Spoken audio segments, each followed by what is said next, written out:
Godavarikhani press club ఆధ్వర్యంలో ప్రముఖ journalist సామాజిక ఉద్యమకారులు మునీర్ భయ్య యాదిలో సంస్మరణ సభ ఘనంగా నిర్వహించారు.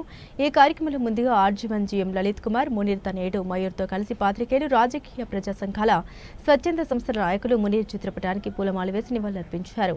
అనంతరం ఇటీవల మరణించిన పాత్రికేయులు చిరంజీవి శ్రీనివాస్, మునీర్లకు సంతాపాన్ని ప్రకటిస్తూ 2 నిమిషాల పాటు మౌనం పాటించారు.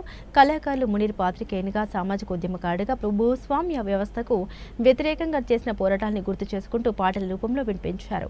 ఈ సందర్భంగా పలువురు పాత్రికేయులు, రాజకీయ ప్రజా సంఘాల, స్వచ్ఛంద సంస్థల యూనియన్ నాయకులు మాట్లాడారు. ఒక జర్నలిస్టుగా, కమ్యూనిస్టుగా, సామాజిక ఉద్యమకారునిగా మునీర్ పేద ప్రజానికానికి అందించిన సేవలు చిరస్మరణీయమని తెలిపారు.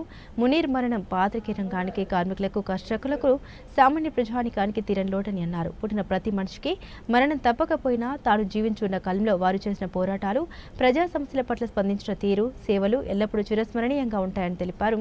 మునీర్ కలం నుండి వెలువడిన ప్రతి అక్షరం ఒక అగ్నికణంలా, తూటాల్లాగా ఉండేవని గుర్తు చేశారు. తెలంగాణ ఉద్యమ సమయంలో కూడా సింగరేణి జేఏసీకి కన్వీనర్ వ్యవహరించారని గుర్తు చేశారు. నిర్బంధాల సమయంలో తమ జీవితాన్ని పణంగా పెట్టి ప్రభుత్వాలకు వ్యతిరేకంగా వార్తా కథనాలు అందించిన వారిలో మునీర్ ఒకరని చెప్పుకొచ్చారు. మునీర్ విగ్రహాన్ని గోదావరికని ప్రాంతంలో ఏర్పాటుకు కృషి చేద్దామని అన్నారు. కాగా మునీర్ విగ్రహ ప్రతిష్టాపన, మునీర్ జీవితంపై ఒక పుస్తకం ఆవిష్కరణ, ప్రతి సంవత్సరం మునీర్ పేరిట ఉత్తమ జర్నలిస్ట్ అవార్డు ఇవ్వాలని రామ్మూర్తి సభలో ప్రతిపాదన చేశారు. ఈ సంస్మరణ సభకు సీనియర్ పాత్రికేయులు మాదేశు రామ్మూర్తి అధ్యక్షత వహించగా, ప్రెస్ క్లబ్ అధ్యక్షులు పూదిరి కుమార్, ప్రధాన కార్యదర్శి పాంతెల శ్యామ్, మాజీ అధ్యక్షులు వంశీ, ఎలక్ట్రానిక్ మీడియా అధ్యక్షులు సతీష్, సీనియర్ పాత్రికేయులు ఎస్ కుమార్, మునీర్ తమ్ముడు ఎండి సంధాని, రాజకీయ నాయకులు, యూనియన్ ప్రతినిధులు, ప్రజా సంఘాల నాయకులు, స్వచ్ఛంద సంస్థల నాయకులు Deeti Balaraju, K Swamy, Miryala Rajareddy, Kengarla Mallaiah, Tummala Rajareddy, Riyaz Ahmed, K Vishwanath, I Krishna, Tokala Ramesh, A Maheshwari, Konda Kumar, Nimmakal Yedukondalu, Yeleswaram, Venkatesh, Gautam, Govardhan, Kannam Lakshminarayana, J V Raju, Ramulu తదితరులు ఉన్నారు.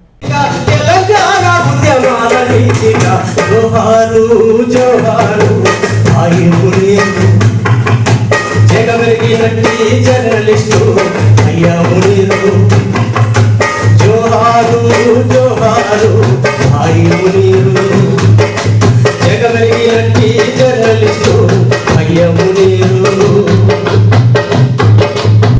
పసిబిడ్డల పోసినప్పుడు ఎనికుల చేరుల పుట్టులు, పసిబిడ్డల పోసినప్పుడు ఎనికుల చేరుల పుట్టులు, కన్న తల్లి పంచే అనురాగాలు, కన్న తల్లి పంచే అనురాగాలు, ఎదయలలో రాని జ్ఞాపకాలు, జోహారు జోహారు ఆయములేరు, జగమెరిగినట్టి జర్నలిస్టు అయ్యములేరు, జోహారు జోహారు ఆయములేరు, జగమెరిగినట్టి జర్నలిస్టు అయ్యములేరు.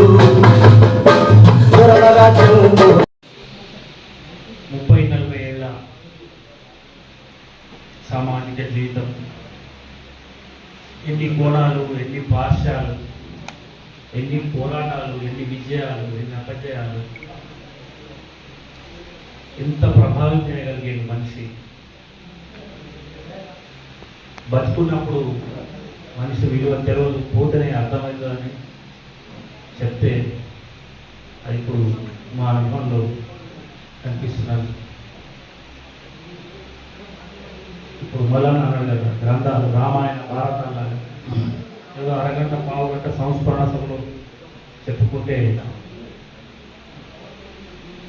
ఒడిసే వలపూత కాదు. అయితే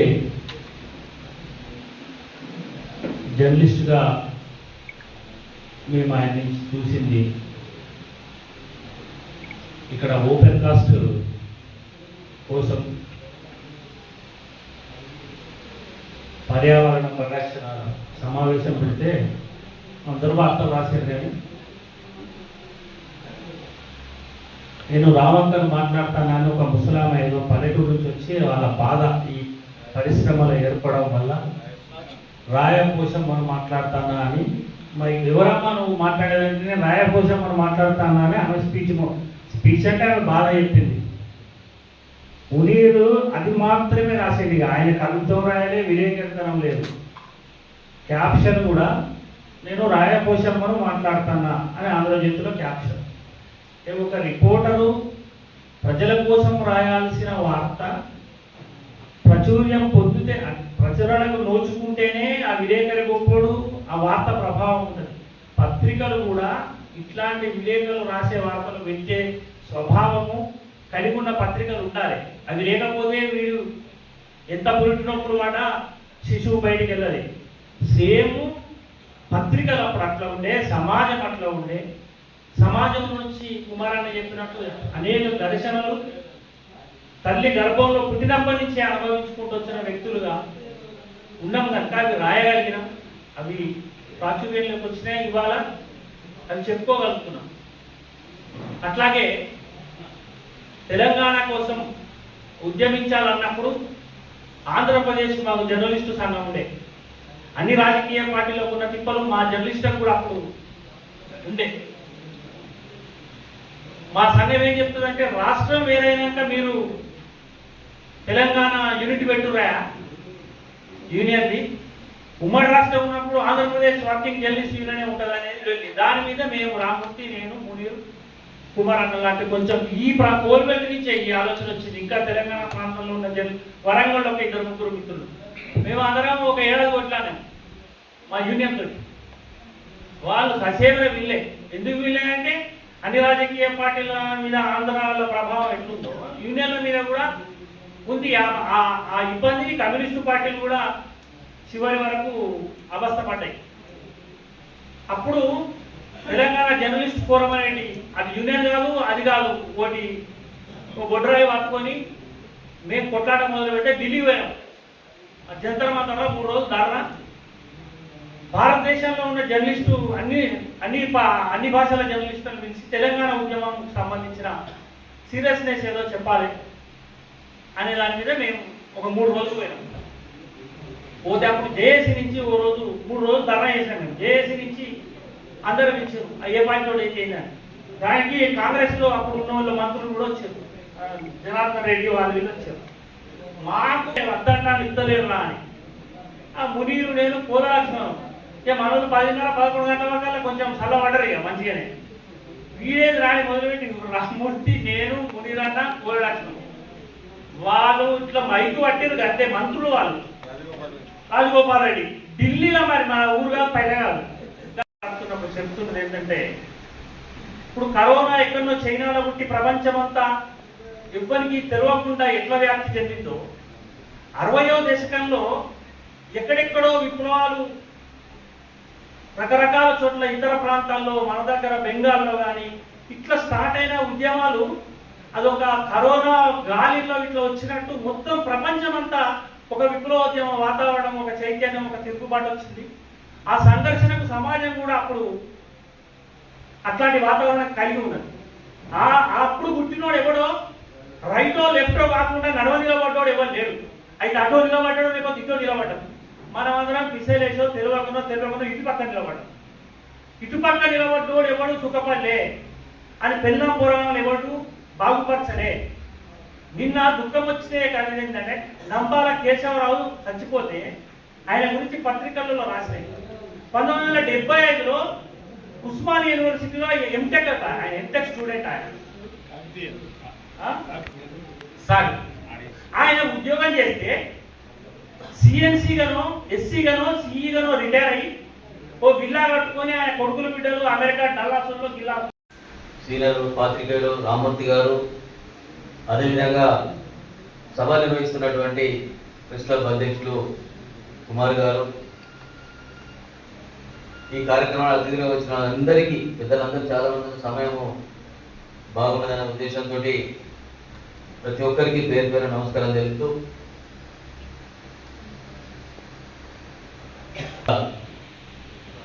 కోల్బెల్లికి సంబంధించిన ప్రముఖ పాత్ర వేసినటువంటి పిట్టల రాజేందర్ గారు,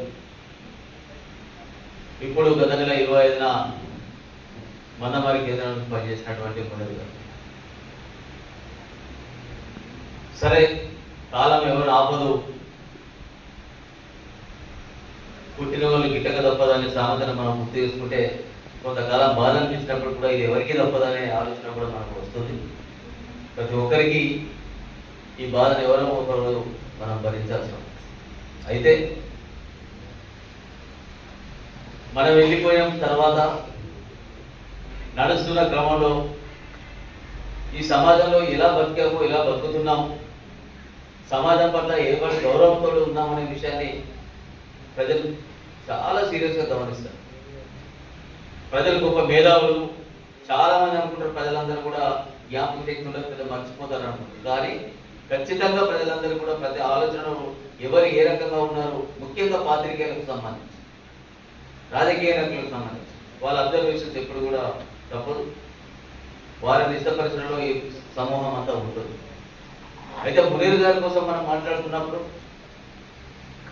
అసలు సింగరేణి ప్రాంతంలో కోలుబెట్టు పరివాహక ప్రాంతం, గోదావరి పరివాహక ప్రాంతం, ఈ గోదావరి నీళ్లు తాగిన వాళ్ళందరికీ కూడా ఆ ఉక్రోషము, ఆలోచన, ఆ ఆవేశము అన్ని కూడా కలవలేదు. కేవలం పాత్రికేయులే కాదు, మనుషులకు కూడా ఆ భావం మనుషులు. ఎందుకంటే ఈ ప్రాంతంలో జరిగిన ఉద్యమాలు, ఈ ప్రాంతంలో జరిగినటువంటి తిరుగుబాటు, ఈ ప్రాంతంలో జరిగినటువంటి అనేకమైన కార్యక్రమాలకు వాళ్ళు ప్రతినిధులుగా ఉన్నారు కనుక వాళ్ళకందరికీ కూడా ఆ ఆవేశం వస్తుంది. పాత్రికేయ రంగానికి ఆలోచించినప్పుడు బొగ్గుగనికి ఇంటికి మధ్య దర్శనం జరిగింది. బొగ్గుగనిలో మా తల్లిదండ్రులందరూ కూడా పనిచేసినాం. ఆడ బావి దూరం పెట్టే ఇబ్బందులు, అక్కడ సంబంధించిన పని స్థలాల్లో ఉన్నటువంటి ఇబ్బందులు, గరిపి గులాయిలలో పనిచేసిన సందర్భాలు, వాళ్ళకు నీళ్లు లేకుండా, దిబ్బలు లేకుండా, తదితర సరిపడిన వేతనాలు, మద్యానికి బానిసైన సందర్భాలు, అక్కడ బాగా ఆ కోపం అందరితో ఇంటికి వచ్చి ఇంటి దగ్గర కుటుంబం మీద ప్రభావం చూపించడం, అక్కడ పుట్టి పెరిగినటువంటి పిల్లలు కాలక్రమేణగా ఎదిగారు. అదంతా కూడా చిన్నప్పటి నుంచి మనసులో వెళ్ళిన వాళ్ళంతా కూడా అవకాశాలు వచ్చినాయి. ఈనాడు నాడు పత్రికలు, జ్యోతి నాడు పత్రికలు వచ్చిన తర్వాత పాత్రికేయులుగా కోలుబెట్టు ప్రాంతంలో మీరు గమనిస్తే అందరూ సింగరేణి కార్మికుల పిల్లలే పాత్రికేయులుగా. ఈ సింగరేణి కార్మికుల పాత్రికేయులుగా ఎప్పుడైతే పిల్లలు పెన్ను పట్టుకున్నారో వాళ్ళ పెన్నులో ప్రతి నిత్యము ఆ ఘర్షణ కనిపించింది. ప్రతి నిత్యం ఆ కుటుంబ ఘర్షణ, ప్రతి నిత్యం ఆ కార్మికుల ఘర్షణ, ప్రతి నిత్యం యూనియన్ల ఘర్షణ. తర్వాత సమాజంలో జరిగే రుగ్మతలు మనకు తెలిసి ఇక్కడ ఏ రకంగా జరుగుతున్నాయనే విషయంలో కూడా ఘర్షణ అంతా వివరించడం వల్లనే కోల్బెట్టు ప్రాంతంలో పాత్రికేయులు ప్రజల పక్షాన నిలవడం అనేకమైన ఇబ్బందులు కూడా ఎదుర్కొన్నటువంటి విషయాలు వాళ్ళ రాజలో ప్రతి అక్షరం కూడా ఒక తగులుతున్న కణంలాగానే ఉంటాయి. మీరు గమనించండి, పాత్రలు కానీ ఇప్పుడు సరే కొంత మారింది అనుకుందాం, అప్పటి పాజిటివ్ ఇప్పుడు మారి ఎక్కడ చూసినా కూడా ముద్ర, పోలీసుల ముద్ర, వీళ్ళు రాడికల్స్ అని చెప్పారు, వీళ్ళు పీపుల్స్ వారని, వీళ్ళు సీకార్స్ అని, వీళ్ళు ఇంకోటని ముద్ర, వాళ్ళు ఎవరు పని చేయలేదు. కానీ రాయడంలో వాళ్ళకన్నా మించి ఏ ఉద్యమాలు అయితే చేస్తున్నారో, ఏ నాయకత్వం అయితే వహిస్తున్నారో వాళ్ళకు మించి ప్రజల పక్షాన వీళ్ళు నిలబడి కళాన్ని చూపించడం వల్లనే పోలీసుల దృష్టిలో, సమాజం దృష్టిలో కూడా పాత్రికేయులు కూడా విప్లవాలుగా మారిన సందర్భం మనం గమనించిన సందర్భం. అందులో మునీర్ గారు కూడా ఒకరు. మన్నమరి ప్రాంతంలో జరిగిన అనేకమైన విషయాల వల్ల ఎక్కడికక్కడ ఎప్పటికప్పుడు నిర్ణయం. ఆనాడు ప్రభుత్వం కూడా పత్రికలకు కొంత తెలుసుకునే కొంచెం విచారణ జరిగిన పరిస్థితులు ఉండేది. పోలీసులు కూడా పత్రిక వార్తలంటే భయపడిన సందర్భాలు ఉండేవి. వాళ్ళు విశ్లేషించుకునే వాళ్ళు ఎక్కడ తప్పు జరుగుతుంది. 14/1959లో జన్మించినటువంటి మునీరన్న మే 25న మరణించడం అత్యంత బాధాకరం. ఈ మే మాసమే సమాజ శ్రేయస్సు దృష్ట్యా నిలబడ్డ వాళ్ళకు, సమాజ హితుల కోసం, పేదల కోసం, బడుగుల కోసం పనిచేస్తున్నటువంటి గొప్ప మహానాయకులందరూ పోతా ఉన్నారు. అందులో వాళ్ళ మావోయిస్ట్ పార్టీ కేంద్ర కార్యదర్శి బసవరాజ్ కేశవరావు గారు కూడా చనిపోయారు. అదే సమయంలో అన్న కూడా చనిపోయాడు. వీళ్ళందరికీ కూడా ఈ భారతదేశ విప్లవోద్యమంలో ప్రజల కోసం పనిచేస్తూ అస్ముల్ బాసిన అమరవీరులందరికీ అన్నతో పాటు నివాళులు అర్పిస్తా ఉన్నా. మునీరన్న 1981 నుండి నాకు వ్యక్తిగతంగా, నేను చిన్నోడైనా నాకు అన్నతో కలిసి నడిచిన, ఆయన పెళ్లికి ఆయన జైల్లో ఉన్నప్పుడు స్వామాన జాగవారు వీళ్ళందరితో కూడా వీళ్ళు ముందు నడితే వీళ్ళతో నడుచుకొని, నేను చిన్నోని కావడం వల్ల నాకు యాక్సెస్ ఎక్కువ ఉండి అన్న వాళ్ళతోనే అన్ని విషయాలు మాట్లాడేటోండి. అట్లా ఆనాటి నుండి ఆయన గత నెల నా కొడుకు పెళ్లి ఉండే 25వ తారీఖు నాడు కార్డు ఇవ్వడానికి వెళ్ళేంత వరకు కూడా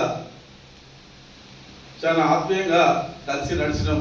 అనేక కష్టాలలో ఆయన ఎన్ని ఇబ్బందులు పడ్డా ఆ ఫోటోలో ఏదైతే నవ్వు ఉందో ఆ నవ్వును చెదిరిపోకుండా నిలబడ్డాడు తప్ప ఆయన కష్టాన్ని, కన్నీళ్లను బయటికి చెప్పినవాడు కాదు, ఎవరితో పంచుకున్నవాడు కాదు. ఆయన చేస్తున్న ఉద్యోగం, ఆయన రాసే రాతలకు చాలా ఇబ్బంది కలిగించినప్పటికీ వాటన్నిటిని తట్టుకొని నిలబడ్డాడు. 1985లో ఆయన విలేకరి ప్రస్తావన మొదలవడానికి ప్రారంభం ఎలా జరిగిందంటే, ఆయన అక్కడ ఉన్నటువంటి మందమూరులో ఉన్నటువంటి సమస్యలను రాసి పత్రికలకు పంపడు. ఆయన అప్పటి విలేకరి గారు. ఆయన రాత తీరు బాగున్నది అనే దాని దగ్గర ఆయన మొదట ఆంధ్రజ్యోతిలో మన దగ్గరనే ఉండే కిషన్ అన్న, రుద్రపట్ల కిషన్ అన్న, ఈయనకు ఒక ఎంపీ ఎలక్షన్లలో మందమరికి పోయినప్పుడు ఆయన కమ్యూనిస్ట్ పార్టీ కార్యకర్తగా మందమరికి పోయినప్పుడు ఆ నాయకుడు వెంట ఉన్నటువంటి వ్యక్తిగా కిషన్ అన్నకు బోధన చేయించినటువంటి విశ్వాసంతోనే ఆయన మునీరన్న గుర్తుపెట్టుకొని ఈ పేరు చూసి ఆయన ఆంధ్రజ్యోతిలో ఈ లేఖలు అని వచ్చేది. ఆ లేఖల శీర్షికలో మొదటగా ఆయన రాసినటువంటి వార్తలు ప్రసిద్ధమని. తర్వాత జనతా దక్షిణ ఎక్స్ప్రెస్ దుర్ఘటన జరిగినప్పుడు మంచిర్యాలలో కాకుంటే 7 కానాల మోరి మందమరిలో ఆ ప్రమాదం జరిగి ఉండేది. ఆ వందలో కొట్టుకుపోయింది. ఆ ఫోటోలు వేసి పంపడం ద్వారా అట్లా ఆయన మొదట 1985లో ఈనాడు విలేకరిగా ప్రారంభమై ఈ మర్డర్ కేసులో ఉండడానికి షికాయతులు చేయడం వల్ల ఆయన ఆంధ్రజ్యోతిలో వార్తలు ఆపిన వెంటనే అదే సమయంలో ఆంధ్రజ్యోతికి వచ్చిండు. అట్లా ఆంధ్రజ్యోతి వినిరుగా ఈ కోల్బెట్లో ఆయన పేరు స్థిరపడిపోయి జర్నలిస్టుగా ఆయన జర్నలిస్టులుగా ప్రజల కోసమే జీవనం అని ప్రజల కోసమే పనిచేసినటువంటి గొప్ప మహా నాయకుడు మునీరన్న. ఆయన ఏ మార్గం అయితే ఎంచుకున్నాడో ప్రజల పక్షాన నిలబడాలని కలబడాలని అదే తన జీవితాంతం 67 ఏళ్ల తుది శ్వాస వరకు కూడా దాన్ని మొక్కబోని ధైర్యంతో నిలబడ్డవాడు. అనేక ఆర్థిక కష్టాలు వచ్చినా నష్టం సంభవించినా దాన్ని ఎదుర్కొని గుండె కొరతో ప్రజల పక్షాన్ని నిలబడ్డవాడు. బాయిదొరల అరాచకత్వం పైన బొగ్గు బాయిలను తిరిగి బాయిదొరలకు వ్యతిరేకంగా బాయిల మీద పెట్టినటువంటి సభలు మీటింగ్లు ఆ వార్తలన్నింటినీ కవర్ చేయడం ద్వారా గిరిజన ఆదివాసీ గూడాలను నడిచి తిరిగి మొత్తం ఆ ఉమ్మడి ఆదిలాబాద్ జిల్లాలో తిరిగి వాళ్ళ కష్టాలని ఒక సీరియల్ లాగా రాసినటువంటి గొప్ప జర్నలిస్టు మునీరన్న. ఆయన కమ్యూనిస్ట్ పార్టీ నాయకుడిగా ప్రజల పక్షాన్ని నిలబడ్డ, జర్నలిస్టుగా ప్రజల పక్షాన్ని నిలబడ్డ, ఒక చిత్తశుద్ధితోని కమిట్మెంట్ తోని కొంతమంది వాళ్ళ దాదాగిరి గుండాగిరి చేస్తారు లేదా కూడా దందాగిరి చేస్తారు తప్ప ఆయన విలేకరిగిరి మాత్రమే చేసినటువంటి గొప్ప జర్నలిస్ట్ అని ఈ సందర్భంగా మేము చెప్పదలుచుకున్నాం మిత్రులారా. కోణంతో ఒక స్పృహ కలిగి మార్పు కోరుకున్నటువంటి హాజరైనటువంటి సోదరి మునీరన్న సంస్మరణ సభను తెలంగాణ బుగ్గని కార్మిక సంఘం ఇదివరకే నిర్వహించినప్పటికీ కూడా వారి కుటుంబ సభ్యులను కలిసినప్పటికీ కూడా తెలంగాణ బొగ్గని కార్మిక సంఘం ఎల్లవేళగా మునీరన్న కుటుంబానికి అండగా ఉంటామని వారికి సంతాప సానుభూతిని తెలియజేస్తూ అమరుడు మునీరన్న ఇందాక చెప్పినట్టుగా పుట్టుక చావు అనేది సహజమైనప్పటికీ ఆ చావుని ఎంతమందిని స్మరిస్తున్నాం, గుర్తు చేసుకుంటున్నాం, ఈ విధమైనటువంటి మీటింగులు జరుపుకుంటున్నాం అనేటువంటిది చూసినట్లయితే అలాంటి వ్యక్తులే ఈరోజు అమరులుగా ఉంటున్నారు. అలాంటి దాంట్లో అమరత్వాన్ని పొందినటువంటి మునీరన్న ఏదో చెప్పడం కాదు, సిద్ధాంతాలు చెప్పడము, భావజాల వ్యక్తీకరణ చేయడము లేదా ఎన్నో ఎస్సేలు రాయడం అనేది ఏం చేసినప్పటికీ ఆయన ఆచరణలో చూపించినటువంటి వ్యక్తి. ఇందాక చెప్పారు, ఒక మతాంతర వివాహాన్ని ఆ రోజుల్లోనే చేసుకోగలిగిండు అంటే ఎంత సామాజిక స్పృహ ఉన్నది, సమాజం పట్ల ఆయనకి ఎంత బాధ్యత ఉన్నది, ఎంత మార్పు కోసం ఏ విధంగా కోరుకున్నాడు అనేటువంటిది మనం అర్థం చేసుకోవచ్చు. దాంతో పాటుగా విద్యార్థిగా ఉన్నప్పుడే ఆయన కమ్యూనిస్టు భావజాలంతో విద్యార్థి నాయకుడిగా ఉంటూ అనేక మందిని ఈరోజు భావజాలం వైపు అంటే కమ్యూనిజం వైపు పయనించడానికి ఆయన కృషి చేసినటువంటి వ్యక్తి. అలాంటి వాడు ఒక సింగరేణి ఉద్యోగి కుమారుడిగా, సింగరేణి ఉద్యోగిగా ఉంటూ అనేక కష్ట నష్టాలు అంటే డిగ్రీలు ఏం పొందిందా అనేది ఇక్కడ ప్రధానం కాదు. అందుకే అంటారు పెద్దలు, అనుభవమే విద్య. అలాంటి విద్య ద్వారా, అనుభవం ద్వారా ఆయన ప్రజలను చదివిండు, ప్రజల జీవితాలను చదివిండు, సమాజాన్ని చదివిండు, ఒక మానవీయ కోణంతో ఉన్నాడు, ఒక అభ్యుదయవాదిగా ఉన్నాడు, ఒక కమ్యూనిస్టుగా ఉన్నటువంటి ఆయన ఒక సందర్భంలో మొన్న మేము మీటింగ్లో మాట్లాడినప్పుడు చెప్తున్నారు పెద్దలు, సీకాసా రమాకాంత్నే మునీరన్న అనేటువంటి ఆలోచనతో కూడా పోలీసులు ఆలోచించరు. మనో రమాకాంత్ పేరుతో ఉన్నటువంటి నాయకుడు కూడా ఇక్కడ ఉన్నాడు. అయినప్పటికీ మిత్రులారా, అలాంటి ఆలోచనతోటి ముందుకెళ్ళినటువంటి వారు. అలాగే ఈనాడు అయితేంది, ఏబిఎన్ అయితేంది, నమస్తే తెలంగాణ అయితేంది, ఇలాంటి అనేక పత్రికలతో పాటుగా ఒక ఫ్రీలాన్స్ జర్నలిస్ట్గా ఉంటూ జనం సాక్షిలో ప్రతినిత్యం ప్రతిరోజు ఇక్కడ ఉన్నటువంటి వాళ్ళందరికీ కూడా ఆయన కటింగ్స్ పెడుతుంటే చదువుతున్నటువంటి వాళ్ళమే, ప్రభావితం అయినటువంటి వాళ్ళమే. అలాంటి నాయకుడు ఈరోజు మన ముందు లేకపోవడం, భౌతికంగా ఆయన లేకున్నప్పటికీ ఆయన ఒక ఆలోచన విధానం అయితేంది, ఆయన ఏదైతే చెప్పదలుచుకున్నటువంటిది లేదా పత్రికల ద్వారా మనకు వచ్చినటువంటి అవన్నింటినీ కూడా మనం చూసినటువంటి వాళ్ళ కొంతమేరకైనా ఒక స్పందించి ఒక సామాజిక స్పృహతో ఆయనకి అండగా నిలిచి ఆయన ఆలోచన విధానానికి ముందుగా వెళ్తే బాగుంటుంది. దానికే మనం సరైనటువంటి నివాళులు అర్పించిన వాళ్ళం అవుతాం అనేటువంటిది కూడా తెలియజేస్తూ